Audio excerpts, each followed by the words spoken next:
Nós chamamos ao juiz, me dá o juiz. Nesse momento, o juiz Leandro Cano, com um trabalho espetacular, começa a falar. Por favor, Fernanda. Aqui tá melhor. Você fez uma brincadeira aqui com o jornalista. O senhor faz a avaliação geral. 20 anos e pouco. Gente, são tantos. Olha, eu tô com a minha cabeça que vocês não imaginam. Então vamos fazer uma pergunta de cada vez. O assistente da acusação achou 20 anos pouco. Como é que o senhor chegou a esse cálculo de 20 anos? Por que o senhor chegou a esse número? Eu utilizei a minha coerência. Eu não posso ser influenciado por fatores externos. Outros casos análogos eu aplico penas semelhantes a esta. Então, na verdade, eu utilizei a minha coerência. Eu não poderia utilizar outra forma. Senão eu perderia a minha imparcialidade. E o que eu mais exigi dos meus jurados foi a isenção. E eu teria que ser isento também nesse momento. Na sentença, o senhor citou o Código Penal. Olha, Tiago, o juiz tem Cano falando sobre a condenação de Misael Bispo e de Sortão. Bom, esse crime ele foi triplamente qualificado, correto? Então a pena ela parte de 12 anos. Desses 12 anos, cada etapa do artigo 59 eu fui colocando a pena que eu entendia correta. A pena base chegou a 19 anos, correto? E apliquei mais um ano em relação à agravante. E aí completou. Qual agravante, doutor? Acho que foi o recurso que dificultou a defesa da vítima. E o aí resultado dos jurados, doutor? 20 anos de reclusão. O resultado foi praticamente unânime, principalmente pela culpa do réu. O que você achou disso? Eu não posso dizer quantos votos foram favoráveis à acusação. Na hora que chegou no voto majoritário, no quarto voto, eu parei a votação. Eu não sei qual for, os outros 3 votos eu não sei. Doutor, o senhor citou o Código Penal. Qual é a avaliação que o senhor faz da lei que o senhor precisou usar para fazer essa pena? Não, a lei ela existe. Eu acho que até citei na sentença que ela tem que ser aperfeiçoada, tá? Eu acho que a maior crítica da população não é nem em relação à pena que o juiz de primeiro grau aplica. Uma pena de 20 anos ela é uma pena razoável. O problema é o efetivo cumprimento da pena, que está aí que é relacionada à execução penal. Quanto tempo ele vai cumprir efetivamente?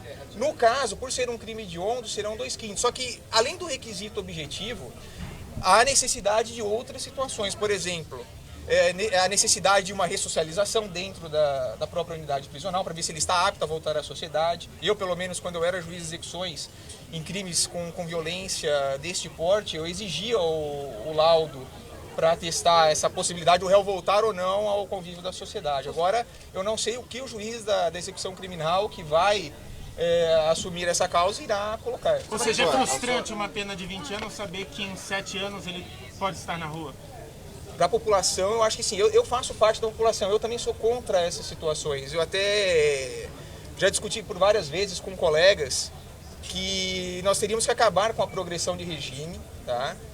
E deixar apenas e tão somente o livramento condicional. Ou seja, o réu ficaria um pouco mais tempo na cadeia, mas o que esbarra essa situação? Questão de dinheiro. Com certeza o governo não teria condições de montar presídios. E esse é sempre o problema. Sempre jogam as coisas nas costas do Poder Judiciário. Você é a favor de uma reforma, então? Mas com certeza, absoluta. Absolutamente. Porque todo problema cai nas costas do Poder Judiciário. Só que ninguém coloca realmente a verdade. Quem faz as leis não é o Poder Judiciário. Isso é um pouco frustrante. Mas com certeza é frustrante. Todos, eu só vou falar. É frustrante porque os juízes, eles não são máquinas. E a cada momento nós somos colocados em situações estressantes.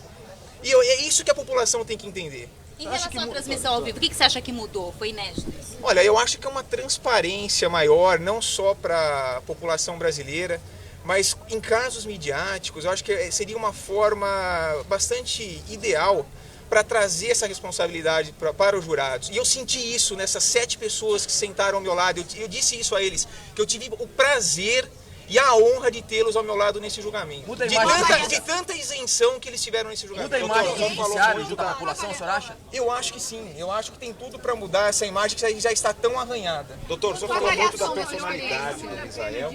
Inclusive a sentença, o texto foi bastante duro, né? Até baseado no crime que ele praticou e foi condenado aqui. O que o senhor pode falar a respeito disso? Não, tudo que eu coloquei na dosimetria da pena, eu assino embaixo. É o que eu penso, é que eu vi, eu li no processo.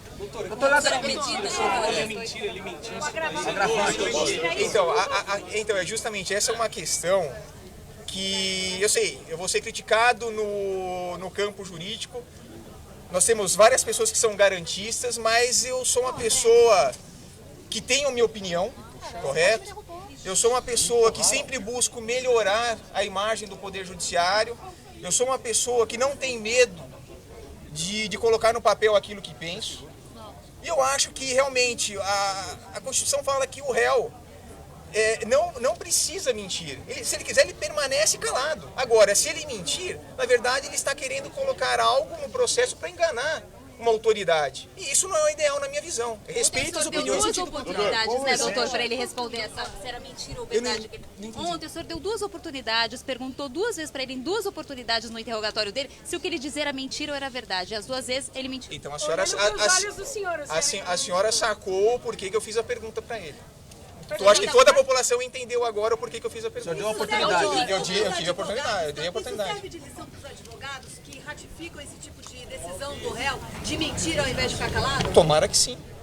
Tomara que isso sirva de substrato para que realmente haja uma modificação no pensamento no mundo jurídico. A situação do outro réu pode ser diferente, pelo fato de ele ter confessado, que vai ser julgado ainda. É uma coisa que fique bem claro, o co-réu, ele não confessou o crime. Tá? Ele delata o réu Misael, mas não atribui a ele qualquer tipo de participação na empreitada criminosa. Por isso que fica bem claro, não há qualquer tipo de confissão do co-réu. Ele alega que foi apenas buscá-lo na represa. Justamente, foi apenas buscá-lo na represa. E não sabia o que o senhor Misael tinha feito. Doutor, as autorizações são claras, né, doutor? Já passou o perfil desses jurados? Quem são essas pessoas? Então, eu prefiro até por questões de segurança não citar nomes de jurados. Vocês perceberam que não foram passadas as imagens. Em relação aos nomes, eu só citei o primeiro nome, não o sobrenome, para que eles não fossem identificados. Então, em relação a eles, eu prefiro não ter chamado A postura deles no plenário, atenção às perguntas. A postura deles foram de verdadeiros juízes. Por isso que eu disse que eu tive a honra e o prazer de tê-los ao meu lado. Esse é o juiz Leandro Cano, que condenou o Misael a 20 anos. Que eu sempre quis mostrar do Poder Judiciário, essa transparência. Justamente isso, e que o Poder Judiciário se torne um pouco mais democrático também. Doutor, a gente está vivo no Terra. Eu gostaria de saber, o senhor se emocionou no final quando estava proferindo sua sentença. O que aconteceu no final? É um peso que saiu das minhas costas, na verdade. Foi mais de um mês de preparação para esse julgamento. Só para vocês terem uma noção, foram mais de 15 reuniões com a imprensa, com representantes do Ministério Público, da Defesa. E quando chegou o momento da sentença, no final, nos agradecimentos, é normal. Eu tenho sentimentos, eu sou um juiz também, eu sou qualquer outra pessoa do povo e tenho sentimentos. O senhor sai daqui com sentimento de dever cumprido, doutor? Com certeza, absolutamente. Eu acho que de tudo que foi feito, acho que a imagem do Poder Judiciário hoje, ela vai estar em todas as manchetes de uma forma bem positiva. Doutor, você acha que tudo foi apresentado em plenário, todas as provas foram suficientes realmente para a condenação? Faltou alguma coisa? Olha, esse julgamento, ele foi muito técnico. Para vocês terem uma noção, eu tenho mais de 1.500 júris presididos. Foi um julgamento, assim, que para mim, em algumas situações, embora tenha lido o processo, algumas testemunhas, por serem experts no assunto, eles normalmente passam de uma forma não tão didática o que eles pensam. Eles sabem muito, eu vou falar para vocês, eles sabem muito o que eles estavam falando ali. Mas só quem realmente tinha o processo nas mãos poderia até decifrar algumas questões matemáticas, de antenas, de algas, disso e daquilo. Mas olha, o que os jurados fizeram nesse julgamento, eu fiquei impressionado. Na hora que eu dei aquele último intervalo, antes da votação, eles pararam, por isso que eu até demorei um pouquinho mais, eles pegaram o processo, ficaram lendo o processo, e assim, quando eles se sentiram preparados, eles falaram, doutor, vamos julgar. Aí eu falei, então chegou a hora e a palavra será dos senhores. Você acha que o que condenou? Agora, doutor, agora ao vivo no Brasil. Senhores, O senhor concorda que o Misael chegou aqui já condenado pela imprensa, como disseram os defensores dele? eu acho que não. É sempre aquela questão. Nós temos a sentença midiática, tá? Aquela que é feita sem formalidades, aquela que transita em julgado, sem que seja dada qualquer oportunidade à parte contrária. Em qualquer segmento da sociedade, como nós temos maus juízes, nós temos maus profissionais nesta área também, que nunca dá a versão de quem realmente está se defendendo. Eu acho que esse é o papel da imprensa, é passar informação para o público de uma forma bem ampla. Ou seja, quando vocês buscam essa informação, normalmente ela é através da delegacia de polícia. Então tem aquela conotação um pouco mais acusatória. E essa responsabilidade, é esse ponto de equilíbrio que a imprensa tem que ter para tomar cuidado com essas questões. Eu só vou dar um exemplo, tá? Eu já fiz um outro julgamento aqui em Guarulhos. Em que a imprensa era totalmente favorável à absolvição dos réus.